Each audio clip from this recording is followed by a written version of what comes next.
হুম, কেন নয়? কিন্তু আপনি কোন ইয়ারে পড়েন? অনার্স ফার্স্ট ইয়ারে। কোন গ্রুপ? কমার্স। ওকে, আমাদের বন্ধু হতে পারেন।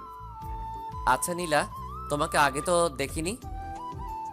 আসলে আমি অনেক আগে ভর্তি হয়েছি, কিন্তু কিছু শারীরিক সমস্যার কারণে কলেজ আসতে পারিনি। আচ্ছা, আপনাদের নাম তো জানা হলো না। আমি রাফি, আর আমার পাশের জন আরিয়ান, আর আমরা কমার্স গ্রুপের স্টুডেন্ট। ওহ আচ্ছা। আচ্ছা চলো আমরা ক্যান্টিনে যাই। আচ্ছা চলো। নীলা, আপনিও আমাদের সাথে চলুন। ওকে, আর আমাকে আপনি না বলে তুমি বা তুই করে বলতে পারো। আচ্ছা, তুইটা কেমন যেন শোনায়, তুমি করেই বলি। আমি আরিয়ান আর নীলা ক্যান্টিনে গেলাম। কিছুক্ষণ পর মিথিলাকে ফোন দিয়ে ক্যান্টিনে আসতে বললাম। 10 মিনিট পরে মিথিলা এসে হাজির। আচ্ছা রাফি, কি জন্য ফোন দিলে? তোমার সাথে একজনের পরিচয় করিয়ে দিব, তাই ডাকলাম।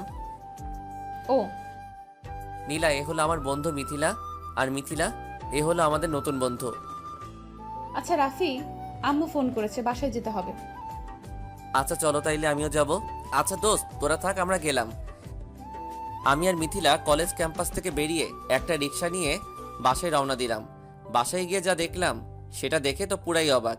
আর অবাক যেমন খুব ভালো লাগলো। বাসায় গিয়ে দেখে আমার মেজো আঙ্কেলের মেয়ে আসছে। আমাকে দেখে এসে জড়িয়ে ধরলো। কেমন আছিস ভাই? ভালো, তুই? ভাই ভালো আছি। এবার ছাড়, আর বল কখন আসছিস? একটু আগে আসছি। আচ্ছা তুই থাক, আমি গিয়ে ফ্রেশ হয়ে আসি। আচ্ছা ভাই। আমি আমার রুমে এসে ফ্রেশ হতে ওয়াশরুমে গেলাম। ফ্রেশ হয়ে এসে আপুর রুমে গেলাম। দেখি জান্নাত আর আপু বসে বসে গল্প করছে। কিরে, কি গল্প করছিস? তুই শুনে কি করবি রে? বারে, আমি তোদের একটা মাত্র ভাই, এখানে আছি, আর আমাকে বলবি না? না, তোর শোনা লাগবে না। আচ্ছা জান্নাত, তুই থাকবি কয়দিন? কালকে সকালেই চলে যাব। ও আচ্ছা, তাইলে তোরা গল্প কর, আমি গিয়ে একটু ঘুমাই। যা যা। আমি আপুর রুম থেকে এসে আমার রুমে গিয়ে শুয়ে ঘুমানোর চেষ্টা করছি। আর হ্যাঁ, এই সুযোগে জান্নাতের কিছু ডিটেলস দেই। আমার মেজো আঙ্কেলের একমাত্র মেয়ে জান্নাত এবার এসএসসি পরীক্ষা দিছে। রেজাল্ট প্রতিবারের মতো এবারও ভালো। আর ওদের খুলনাতে একটা বাড়ি আছে। আঙ্কেল একজন আর্মির রিটায়ার্ড পারসন। জান্নাত এখন খুলনা সিটি কলেজে ভর্তির জন্য প্রস্তুতি নিচ্ছে। যাই হোক, এবার আমার ঘুম পাচ্ছে, আমি ঘুমাবো। 5টায় জান্নাত এসে ডেকে ঘুম থেকে উঠালো। আয় ভাই ওঠ, আর কত ঘুমাবি? কেন, কি হয়েছে? তোকে নিয়ে একটু ছাদে যাব। তুই যা বোন, আমাকে ঘুমাতে দে। তুই উঠবি নাকি আমি পানি ঢেলে দিব? এই না না, আমি উঠছি, তুই যা। তুই উঠে আপুর রুমে আয়, আমি গেলাম। কথাটা বলে জান্নাত চলে গেল, আর আমি উঠে আপুর রুমে গেলাম। এই জান্নাত, আয়। চল। এই আপু, তুমিও কি যাবে? না রে, আমি যাব না, তোরা যা। এই জান্নাত, আয় তো, তুই আপু থাক। চল ভাই। আমি আর জান্নাত খোলা আকাশের নিচে মানে ছাদে গেলাম। আচ্ছা ভাই, তুই আমাকে আসতে বললি কেন? তোকে দিয়ে একটা কাজ করাবো ভাবছি। কি কাজ রে ভাই? ওকে ভাইয়া, বুঝতে পারছি। মিথিলা আসতেছে, তুই শুরু করে দে। হাই মিথিলা। হ্যালো, কিন্তু আপনাকে তো ঠিক চিনতে পারলাম না। আপনি কে? আমি তোমাকে ঠিক চিনি। রাফি সব সময় তোমার কথা আমাকে বলে। ও আচ্ছা, তো আপনি রাফির কি হন? আমি রাফির হবু বউ। কিছুদিন পর আমাদের বিয়ে। এই রাফি, ইনি সব কি বলছেন? যা শুনছো তাই। তুমি একবার বলো এসব মিথ্যা। কেন মিথ্যা হতে যাবে? আর আমার আর জান্নাতের সাথে অনেক দিনের রিলেশন। ও ভালো, তোমরা ভালো থেকো। আচ্ছা মিথিলা, একটা কথা জানার আছে। কি কথা বলুন? আচ্ছা, তুমি কি কাউকে ভালোবাসো?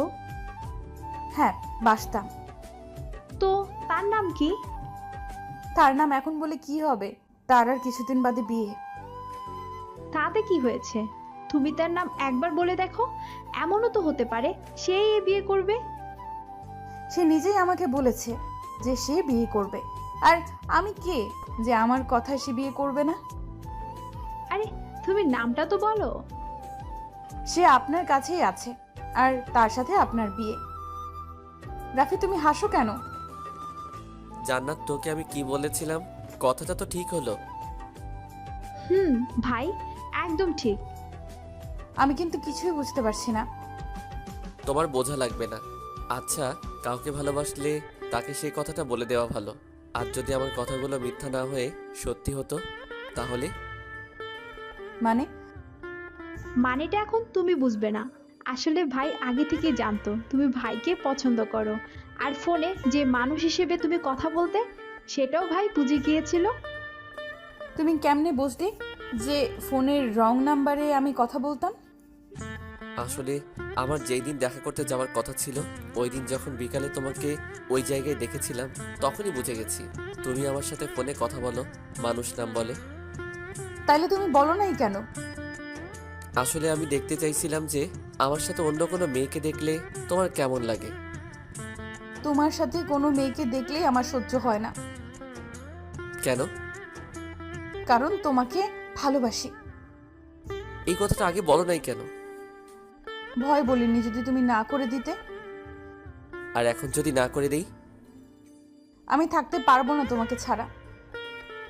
এত ভালোবাসো আমাকে? অনেক বেশি ভালোবাসি। তাইলে প্রপোজ করো।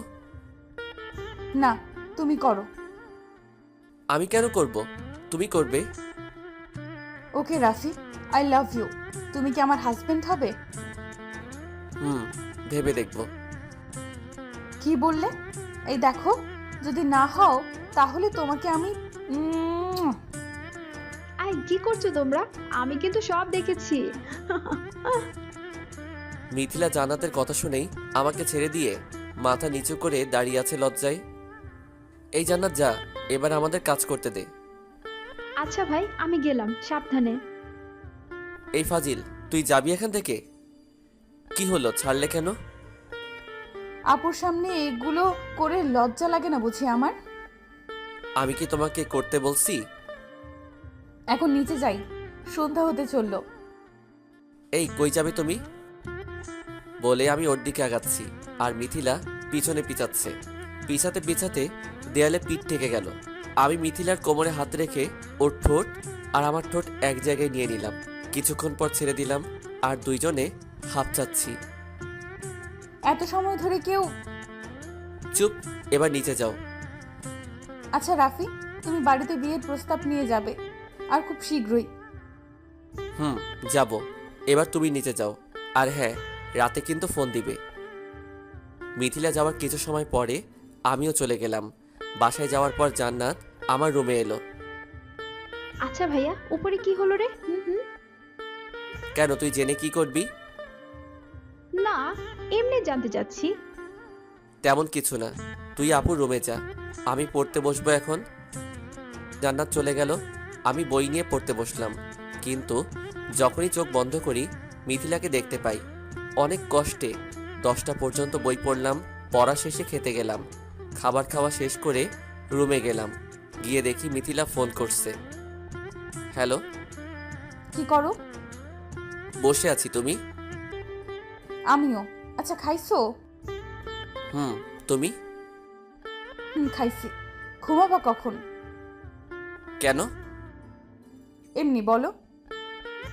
জানি না, তুমি কখন ঘুমাবা? তুমি যখন ঘুমাবা তখন ঘুমাবো। আচ্ছা, তুমি কি খেয়ে পছন্দ করো?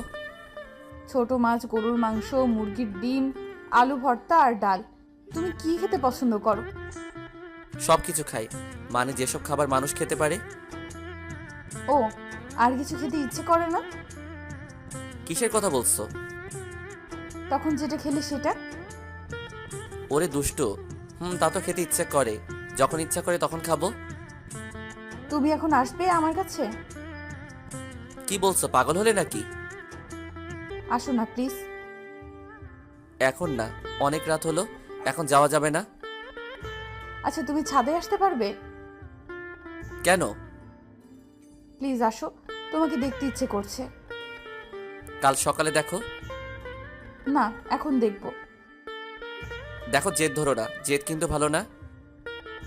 ওকে, আমাকে পড়াই দাও। কিভাবে? যেভাবে হোক আমাকে ঘুম পাড়াই দিবে। ওকে ঠিক আছে, আমি কিন্তু গান গাইতে পারি না।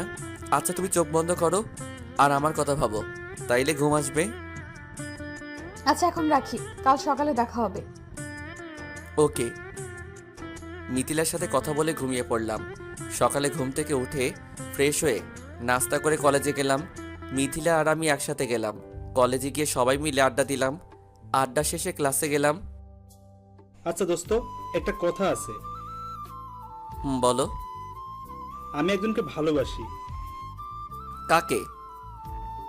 কালকে যে আমাদের সাথে বন্ধুত্ব করলো।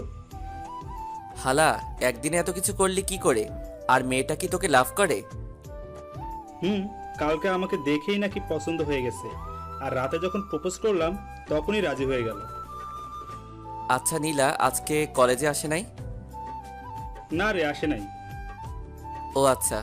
আচ্ছা দোস্ত আমি গেলাম, থাক তুই। আমি মিথিলাকে ফোন করলাম। হ্যালো, কোথায় তুমি? ক্লাসে কেন? ক্লাস শেষ হবে কখন?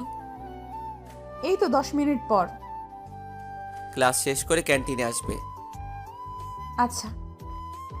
আমি ক্যান্টিনে গেলাম। ক্যান্টিনে বসে খাবার অর্ডার দিলাম। একা একা খাবে? না, তোমার জন্যই তো অর্ডার দিলাম। তাই বুঝি। বসো। তুমি খাইয়ে দিবে তাহলে খাবো। আচ্ছা দিব, এবার তো বসো। কি আর করার, খাইয়ে তো দিতেই হবে। খাইয়ে দিলাম আর নিজে খেলাম। খাওয়া শেষ করে কিছুক্ষণ বসে কথা বলার পর বাসার দিকে রওনা দিলাম। বাসায় পৌঁছে ফ্রেশ হয়ে রুমে গিয়ে শুয়ে আছি। কিছুক্ষণ পর আপু আমার রুমে এলো। কিরে ভাই, খুব খুশি খুশি লাগছে? আপু, তোর ভাই প্রেমে পড়ছে। তা তো আমি জানি। তোকে কে বলছে? কে আবার বলবে? তোকে দেখলে যে কেউ বলে দিবে তুই যে প্রেমে পড়েছিস। আচ্ছা আপু, এখন যা তুই। যাচ্ছি। আপু চলে গেল আর আমি মিথিলাকে ফোন দিলাম। কিছুক্ষণ কথা বলে আজকে ঘুরতে যাব সেই প্ল্যান করলাম। যাই হোক, কথা মতো বিকালে ঘুরতে গেলাম। সন্ধ্যায় ঘুরে বাসায় আসলাম। বাসায় এসে ফ্রেশ হলাম। এইভাবে আমাদের দিন চলতে থাকলো। আমাদের রিলেশন খুব গভীর হয়ে গেল। আমাদের রিলেশনের কথা বাসার সবাই জেনে গেছিল আর মেনেও নিছে। বাসা থেকে সব কিছু ঠিক করে রাখছে। আমাদের রিলেশনের আজকে 4 বছর পূর্ণ হলো। আমার রেজাল্ট দিবে কিছুদিনের মধ্যে, আর তারপর আমার আর মিথিলার বিয়ে। আমার আপুরও বিয়ে হয়ে গেছে। এই 1 বছর হলো।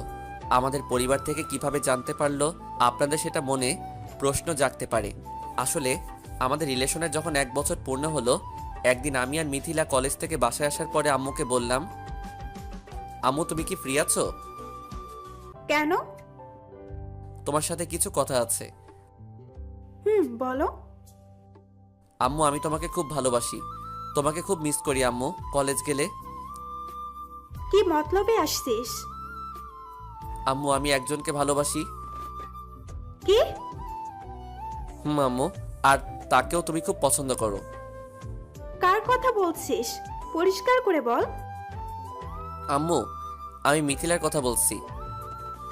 কি? এসব কবে থেকে চলছে? এই 1 বছর।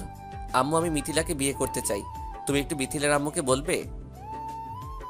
বলবো, কিন্তু মিথিলা কি তোকে পছন্দ করে, ভালোবাসে? আম্মু আমরা দুইজন দুইজনকে ভালোবাসি। আচ্ছা ঠিক আছে, আমি বলে দেখব। পরের দিন আম্মু মিথিলার বাসায় গেল। আচ্ছা ভাবি, আপনার সাথে আমার কিছু কথা আছে। ভাবি বলেন। আসলে কথাটা কি করে যে বলি। আপনি নিশ্চিন্তে বলতে পারেন।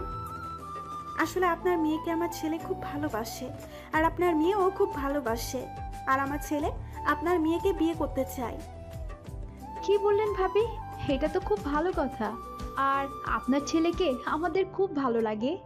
আপনার ছেলের মতো ভদ্র ছেলে আজকাল খুঁজে পাওয়াই যায় না। আচ্ছা তবে একটা কথা, আমরা ওদের এই ব্যাপারে কিছুই বলবো না। কিন্তু ভাবি কি বলছেন?